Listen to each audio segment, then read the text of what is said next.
sou ativista pelos direitos humanos dos homens e também um dos idealizadores do extinto movimento A Voz for Men Belo Horizonte. E hoje eu vou falar sobre previdência pública, suas disparidades e vou trazer também uma reflexão ao final. Então vamos falar um pouquinho sobre previdência. Vamos falar sobre o histórico da previdência.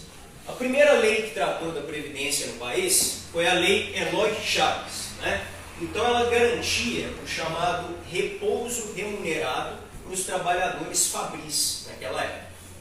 Ainda não existia o termo previdência pública. Posteriormente, e essa era uma lei que ela era local, existiam estados do Brasil em que essa lei ela não era aplicada. Ela começou a surgir em São Paulo, no Rio de Janeiro, nas indústrias têxteis principalmente, com uma reivindicação dos trabalhadores. Já em 1960, com o advento das leis trabalhistas, a gente teve a Lei Orgânica da Previdência Social, que aí sim foi um conjunto mais robusto, um conjunto legislatório mais robusto, que garantia não só a previdência dos trabalhadores, mas também alguns direitos, como férias, a contribuição sindical, e alguns outros pormenores. Mas só em 1988 que a previdência pública ela foi incluída na Constituição como um direito do cidadão brasileiro. Então, até a década de 80, a previdência pública não era um direito constitucional. Existiam leis que asseguravam esse direito, mas ela não era um direito constitucional. Então, só a partir de 1988, com a promulgação da nossa Constituição, a gente teve a garantia da previdência pública como direito constitucional. Pode passar, por favor. Então, estrutura previdenciária. A previdência ela é um sistema de pirâmide. O que significa isso? Os trabalhadores ativos, eles sustentam os trabalhadores aposentados. Então, o dinheiro dos impostos recolhidos, da contribuição dos trabalhadores, sustenta a previdência que é paga para os trabalhadores aposentados. Essa estrutura, por ser uma estrutura de pirâmide, ela foi superavitária só até a década de 80. Então, até a década de 80, você tinha uma estrutura previdenciária superavitária. O que significa isso? Você tinha dinheiro suficiente para pagar a aposentadoria dos trabalhadores que seriam aposentados. Você tinha um balanço positivo entre os recursos que eram arrecadados pelos trabalhadores ativos e os recursos que eram empregados no pagamento da previdência dos trabalhadores aposentados. Então, a partir da década de 80, a partir do final da década de 80, a previdência ela começou a apresentar um déficit. Começou a ter menos recursos do que era necessário para custear a aposentadoria dos trabalhadores aposentados. Então, a partir da década de 90, já se começa a discutir uma reforma previdenciária. Mas por que isso aconteceu? Por que a Previdência ela se tornou, ela era superavitária e se tornou deficitária? Pode passar, por favor? Por um motivo muito simples. A expectativa de vida da população ela cresceu. Então, até muito tempo a gente teve uma pirâmide etária parecida com isso. A gente tem muita gente jovem, pouquíssimas pessoas velhas. Isso indica uma baixa expectativa de vida. Tem até uma reportagem, se eu não me engano, é de 1961, que fala sobre um incêndio em Belo Horizonte, fala que tinha uma velhinha de 42 anos na casa. Então, assim, para vocês terem a noção de que uma pessoa de 40 anos, na década de 60, era considerada uma pessoa velha, considerada uma pessoa idosa. Então, com o tempo, a expectativa de vida começou a crescer, como vocês podem ver, e essa pirâmide etária começou a se achatar. Então, o que significa isso? A gente começou a ter mais trabalhadores se aposentando, e os trabalhadores ativos diminuindo, porque a gente teve uma diminuição também da taxa de natalidade. Então, assim, o fato das pessoas migrarem do campo para a cidade, em meados ali da década de 60, que houve uma migração muito forte do campo para a cidade, né, uma urbanização, fez com que a taxa de natalidade caísse. E os avanços da medicina, a própria urbanização, fez com que a mortalidade ela caísse. Então a gente tem uma redução do número de jovens e a gente tem um aumento do número de pessoas mais velhas, né? Por causa desses dois fatores que eu citei. Então, há muito, desde a década de 90, já se discutia uma reforma previdenciária. Isso ocorreu em 2019, pode passar por gentileza. Então a reforma da Previdência ela foi sancionada em novembro de 2019.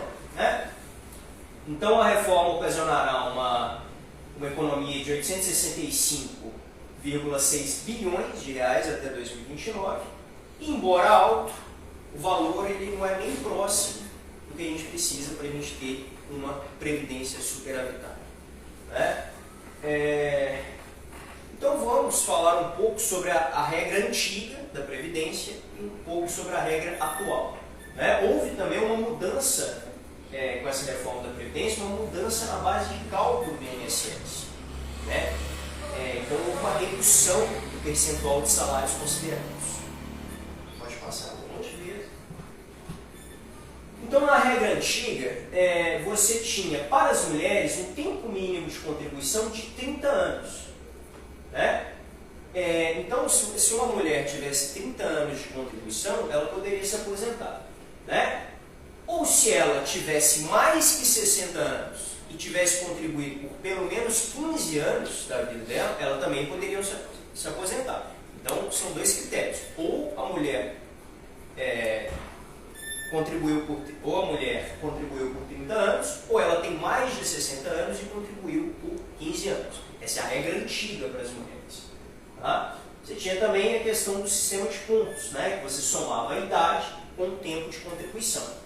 Então, a partir de 2015, para ter acesso, a partir de 2015 e até 2019, até a reforma da Previdência, para a mulher poder se aposentar, a soma da idade dela com o tempo de contribuição deveria somar 86 pontos. Então, se somasse 86 pontos, se ela tivesse 30 anos de contribuição, ou se ela tivesse 60 anos mais 15 anos de contribuição, ela poderia se aposentar. Pode passar por gentileza. Então, no caso dos homens, na regra antiga. Na regra antiga, os homens deveriam contribuir por no mínimo 35 anos, ou se eles tivessem mais do que 65 anos e contribuído por pelo menos 15 anos, eles também poderiam se aposentar. Mais uma vez entra aqui a questão do sistema de pontos, que foi de 2015 até 2019. Se a soma da idade do homem com o tempo de contribuição somasse 96, ele também poderia se aposentar. Na regra atual mudaram algumas coisas. Então, a idade mínima hoje, a principal mudança, na verdade, da regra atual é que ela estabelece uma idade mínima para se aposentar. Antes, se você tivesse contribuído por 30 anos, você poderia se aposentar, mesmo sem uma idade mínima. Na regra atual, não. Na regra atual, para os homens, você tem que ter no mínimo 65 anos para você se aposentar. E pelo menos 20 anos de contribuição. Então, volta só um pouquinho. Para ter acesso ao valor integral do benefício, que tem o teto, o homem deve ter contribuído por no mínimo 40 anos. Passar. Para as mulheres, a idade mínima é de 62 anos, e o tempo contribuído e o tempo de contribuição mínimo é de 15 anos. Então, para ter acesso ao benefício integral do INSS, que é o teto, a mulher deve ter contribuído por no mínimo 35 anos. Existem algumas regras de transição, não vou entrar nesse mérito aqui para não se delongar, mas essas mudanças elas estão sendo feitas de modo escalonado.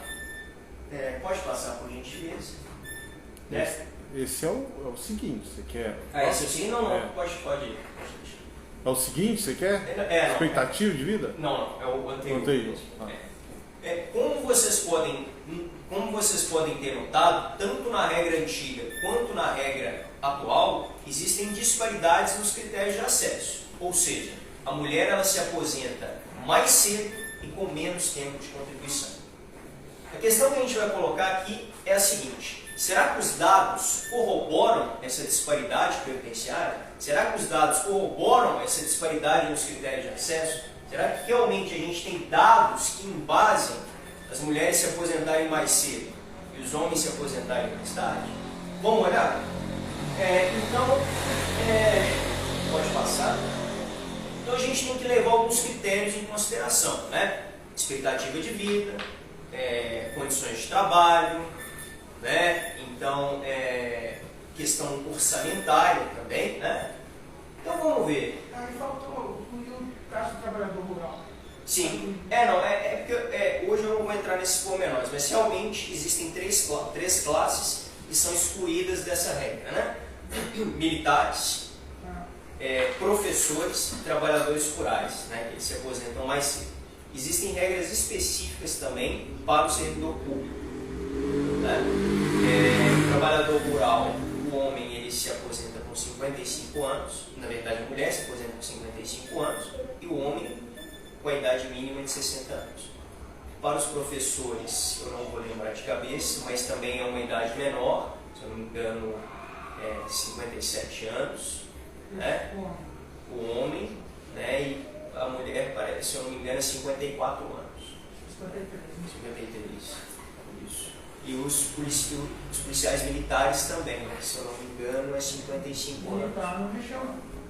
Não, o que eu falo é o seguinte: os militares eles não entraram na regra atual na aposentadoria. Existe uma regra diferente para os policiais militares, que foram as três classes que foram colocadas, né? Mas enfim, vamos ver, né, se os dados eles corroboram essa disparidade nos critérios de acesso. Vamos falar de expectativa de vida? Bom, como vocês podem ver nesse gráfico, né, a expectativa de vida do homem, tá? Esse gráfico ele é de 2018, se eu não me engano, é de 72 anos e 5 meses. Tá? Isso no Brasil. A expectativa de vida da mulher no Brasil é de 79 anos e 6 meses. Como vocês podem perceber, a expectativa de vida do homem não só é menor, como cresce menos. Tá? Isso pode ser explicado por fatores genéticos e fatores ambientais. Pode passar, por gentileza. 4 meses, na verdade. Então, a expectativa de vida do homem é 72 anos e 5 meses, expectativa de vida da mulher 79 anos e 4 meses. A fonte é o IBGE. Né? Vamos olhar, pode passar por gentileza. Né? Então, o homem ele vive em média 7 anos a menos que a mulher, e a expectativa de vida cresce menos. Segundo especialistas, essa diferença se deve por questões genéticas e ambientais. Um outro aspecto que a gente tem que considerar na questão da previdência pública, né, nos critérios de acesso, são as condições de trabalho. Né? Então, eu vou trazer alguns dados aqui, né, sobre acidentes de trabalho. Segundo o IBGE, 65% das vítimas de acidentes de trabalho são homens. Né? Esse valor é quase 2 vezes o percentual de vítimas do sexo feminino. Né? E os acidentes com a população masculina eles tendem a ser mais debilitantes e mais fatais. Um dado que corrobora isso, pode passar esse slide, por favor, é um dado também do IBGE que mostra o seguinte: 92,6% dos acidentes fatais e graves eles ocorrem com homens. Ou seja, 92% das mortes de uma pessoa ficar debilitada por um acidente de trabalho, incapacitantes, né? Exatamente. Eles ocorrem com homens. Né? É uma porcentagem absurda. Né? Então, 92,6% dos acidentes fatais ou incapacitantes ocorrem com homens, contra 7,4% que ocorrem com mulheres. Né? Pode passar por gentileza. Então, um outro dado, que é um dado muito triste, né, mas corroborado por diversas fontes, é o relatório da OMS, que mostrou que 76% das vítimas de suicídio no Brasil são homens. Né? 76%. Né? E o suicídio, as tentativas de suicídio, no caso dos homens, elas tendem a ser mais fatais. Né? Uma outra questão, ainda falando sobre condições de trabalho, é sobre o estresse laboral. O que é o estresse laboral? É você se sentir desgastado, é você se sentir com a sua energia depletada, você se sentir incapacitado pelas suas condições de trabalho. Né? O pesquisador norte-americano Jeffrey Pfeffer, ele mostrou que os homens, né, eles representam quase 70% das vítimas do estresse laboral. Né? E segundo ele, os homens eles são mais propensos, né, por uma pressão cultural de terem resultados melhores e de passarem mais horas no trabalho. O estresse laboral, pode passar por gentileza? Pode botar, por favor. O estresse laboral pode parecer uma coisa simples, né? A pessoa está só estressada, mas não é bem assim não. Já foi comprovado em diversas pesquisas que o estresse laboral e o estresse do dia a dia é um importante aspecto, né, um importante fator no desenvolvimento de doenças graves, inclusive, como câncer, como diabetes e outras condições. Né? Existem alguns outros dados, eu não sei como é que está a questão do tempo. São 4h38, às 5h30 a gente tem que sair daqui para a gente ir para o coffee break. Tá. Entendeu? São 4h38. Então tá tranquilo, tá tranquilo. Meia hora é suficiente para você, Daiane? Então você tem aí mais 22 minutos para terminar e abrir para pergunta. Tá bastante. Não, existem alguns outros dados também, né, que eu gostaria de trazer aqui, que não estão inclusos nesse slide, mas eu acho muito interessante comentar, até complementando um pouco o que o nosso amigo falou, que a Kathleen falou, né, para mudar um pouco essa visão de que o homem ele é privilegiado na sociedade. Né? Existe uma pesquisa, tá? Falando ainda sobre o homem, que existe uma pesquisa, né, da Universidade de Chicago, de uma pesquisadora norte-americana chamada Sonia B. Starr. Tá? Ela fez essa pesquisa em 2006 e essa pesquisa ela foi atualizada em 2018. Né? Ela mostra que para o mesmo crime, o homem ele é condenado até 63% a mais do que as mulheres, né? Tem 2 vezes mais chance de ter o seu habeas corpus e sua liberdade condicional negada, e os homens também eles têm o dobro de chance de serem condenados injustamente. Né? Então, assim, são dados alarmantes, né? São dados que nos fazem questionar. Será mesmo que o homem ele é o algoz? Será mesmo que o homem é o opressor e a mulher é oprimida? Né? Outro dado que eu posso citar aqui, quantos por cento, esse eu vou deixar para vocês, quantos por cento da população de rua vocês acham que são homens em BH? Alguém sabe? Não, mas aí não vale. Em BH, se eu não me engano, é cerca de 90% a 92% dos homens que são moradores de rua. 90%. E no Brasil ao todo, se eu não me engano, são 85% ou 81%. Exatamente, 85% no Brasil, 90% em Belo Horizonte. Ou seja, a gente tem 90% dos moradores de rua que são homens. Sabe? Como que a gente pode falar diante de todos esses dados? Os homens, eles morrem mais, eles são mais vítimas de acidente de trabalho, eles são mais encarcerados, são mais condenados injustamente. Os mais se suicidam.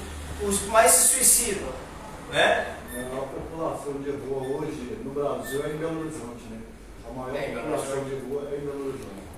90%. Nas capitais, sim, né? 90%. Então, assim, gente, como é que a gente pode falar que um gênero que morre mais, um gênero que se suicida mais, um gênero que representa a maioria dos moradores de rua, um gênero que é mais encarcerado, um gênero que é mais condenado injustamente, né? Um gênero que não tem uma lei específica para violência, que não tem uma lei específica para garantir a saúde, que não tem, né, que se aposenta mais tarde, mesmo tendo uma expectativa de vida menor. Como é que a gente pode falar que o gênero masculino é privilegiado? Isso nos faz questionar e me faz, né, levar ao próximo slide. Né?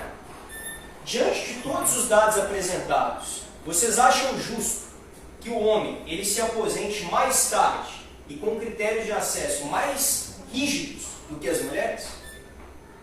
Essa eu deixo para vocês. Pode falar. Eu tenho um acréscimo para fazer. Gente, eu sei que esses assuntos são complicados, mas pensem, porque a gente passa anos sendo macetado só com outras informações, e na hora que a gente descobre esses aqui, é difícil mesmo de engolir. Para mim foi difícil também no início. Um acréscimo. Os homens trabalhavam antes 6 horas a mais que as mulheres. Atualmente eles trabalham 4 horas e meia a mais ainda do que as mulheres.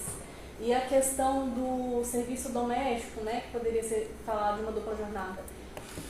A sua responsabilidade e a minha responsabilidade é selecionar um parceiro que vai estar ali para ser companheiro. É minha responsabilidade escolher um homem que vai me ajudar, que ele vai entender que ele é pai, que é obrigação dele cuidar do filho dele, que a obrigação dele é cuidar da casa. É minha obrigação. E se vocês ou qualquer outra mulher não seleciona um parceiro direito, isso é um problema individual e íntimo, que não deve refletir na lei. A gente tem que aprender a escolher direito as pessoas que a gente coloca na nossa vida. Simples assim. Não deve ter disparidade de lei. E acabou. Kathleen, interessante você comentar isso dos papéis domésticos. Um argumento que é frequentemente levantado para justificar essa disparidade nos critérios de acesso é justamente a dupla jornada da mulher, que seria cuidar da casa e dos filhos. Pois é, mas vamos ver os dados? Vamos ver se os dados corroboram essa narrativa? Volta alguns slides, por favor. Tem uma pesquisa que foi feita agora. Qual slide? Pode voltar, do Grupo Globo. Aqui, ó, Grupo Globo. 48,7% dos lares são chefiados por mulheres. Então, cada vez mais, nós temos mulheres que chefiam lá. E nós temos cada vez mais homens que cuidam da casa e das crianças. Então, assim, a gente tem praticamente aqui, ó, 50%, 50-50. Isso é uma pesquisa de 2019. Então, assim, esse é um argumento que é frequentemente levantado para justificar essa diferença nos critérios de acesso. Mas essa justificativa de 48,7% que são chefiados por mulheres, mas são mulheres que não têm marido. Esse 48,7%. Aí são 48,7% chefiados por mulheres, não quer dizer que ela tem marido, que ela chefia. Ali são chefiados por mulheres que não têm marido. Na verdade, na casa de tudo, dos filhos, ela é responsável por tudo. Mulheres sem marido. Você entendeu? Fala aí. Entendi o que você falou, mas na verdade, os dados dessa pesquisa, vocês podem inclusive consultar aí, quem tiver com o celular, eles mostram, isso é estatística geral, tá? Isso é de todas as mulheres com maridos ou não. É hoje porque você falando assim, sabe, essa pesquisa de 2019, devido à pandemia, aí hoje, se o lar tem o marido tem a mulher, ele recebe, vamos supor, R$600 do Auxílio Brasil. Aí saiu esses dados da Globo que a maioria são chefiados por mulheres, a mulher recebeu o dobro do auxílio. Aí, não, mas isso foi feito antes da pandemia. 2019. Essa pesquisa foi feita em 2018. 2019, essa pesquisa foi feita. 48% são chefiados por mulheres que não têm marido. Então, uma pesquisa. Na verdade, é a proporção. Eu estou entendendo o que você está falando, mas o que eu estou te falando é o seguinte: a pesquisa ela mostra os dados gerais, você entendeu? São mulheres com marido ou sem marido. Então, assim, 48,7% dos lares são chefiados por mulheres. O que significa isso? Mulheres casadas com um companheiro ou sem companheiro, você entendeu? Essa pesquisa, você citou a questão do Auxílio Brasil, ela foi feita antes. Vocês podem, se vocês quiserem. Você entendeu o sentido que eu quis? Entendi. Não, faz sentido. Porque só acrescentar uma coisa, é o seguinte: no custo Brasil, no orçamento brasileiro, a nossa previdência aí dá uns 200 bilhões de deficitário. A União paga 200 bilhões a mais do que ela recolhe. Sim. 65% do dinheiro recolhido, 65% do dinheiro que a União paga, sendo 80% das pessoas por morte, a maioria nós, homens morrendo, vão para as mulheres. Sim. Aí a questão é, por que não não é direitos iguais que se fala, por que não o mesmo tempo de contribuição dividido para ambos os sexos, sendo que as mulheres são maioria e são as que mais recebem? Eu também concordo A menina falou aqui, a mulher dupla jornada de trabalho, né, no lar e um trabalho fora. É igual você falou, aí um homem trabalha 4 horas e meia a mais do que quando está dentro do trabalho, né? 4 horas e meia a mais do que a mulher. É igual você falou, é questão de igualdade. Igualdade, Igualdade. Como que eu posso esperar que meu marido chegue em casa se ele ainda está trabalhando? Não dá, gente. Vamos lá, gente. 3 minutos para concluir-se. Para concluir a apresentação, Para dar... Tem uma pergunta? Não? Ele parece que... Ele falou que não. Você tinha levantado a mão, achei que você tinha... Então vamos lá, porque vamos ficar com uns 10 minutos para tirar tudo, para a gente poder ir para o coffee break. Não, beleza. Em seguida vai... Esses dados aí, voltando a essa questão da Previdência, você acha que tinha necessidade de realmente fazer essa reforma e naquele presente momento os dados realmente eles estavam negativos e aí a gente entra naquela questão, né? Do judiciário, do executivo, do legislativo, dos militares, e aí quem paga a conta somos nós, os trabalhadores. Mas será que essa conta ela estava deficitária, continua? Como é que Vamos lá. Eu não vou dar minha 2 opinião. minutos, tá? Beleza. Eu não vou dar minha opinião pessoal. Eu vou trabalhar com dados. Realmente a Previdência estava deficitária. Você quer que passe por um slide, é isso? Não, mas se você pudesse voltar. Realmente a Previdência estava deficitária. Desde a década de 90, a Previdência está deficitária. Né? Então, e por que isso acontece? Por aquela questão que eu expliquei. Crescimento da expectativa de vida, diminuição da taxa de natalidade. Então, desde a década de 90, se tenta fazer uma reforma da Previdência. Só que nunca se aprovou. Então, o governo... política, né? O governo FHC tentou fazer uma reforma da Previdência, o governo Lula tentou fazer uma reforma da Previdência, o governo Dilma tentou fazer uma reforma da Previdência, o governo Temer tentou fazer uma reforma da Previdência, a reforma da Previdência foi aprovada pelo governo Bolsonaro. Então, assim, sempre se tentou fazer uma reforma da Previdência. Né? E isso não é opinião, isso é dado. A reforma da Previdência é deficitária. Isso não é política, não é discurso, não é narrativa. É deficitária, continua deficitária com a reforma da Previdência, deu um alívio até 2021, deu um alívio, mas continua deficitária. Realmente, você tem... 30 segundos. Realmente, eu acho que o Brasil é um país complicado nessa questão dos militares, do judiciário, questão que a gente pode discutir depois, mas eu não concordo, particularmente, agora dando a minha opinião. Tá? Muito obrigado, Sr. João Mateus. Desculpa pelo tempo, desculpa pelas interrupções, porque a gente precisa liberar o centro de saúde.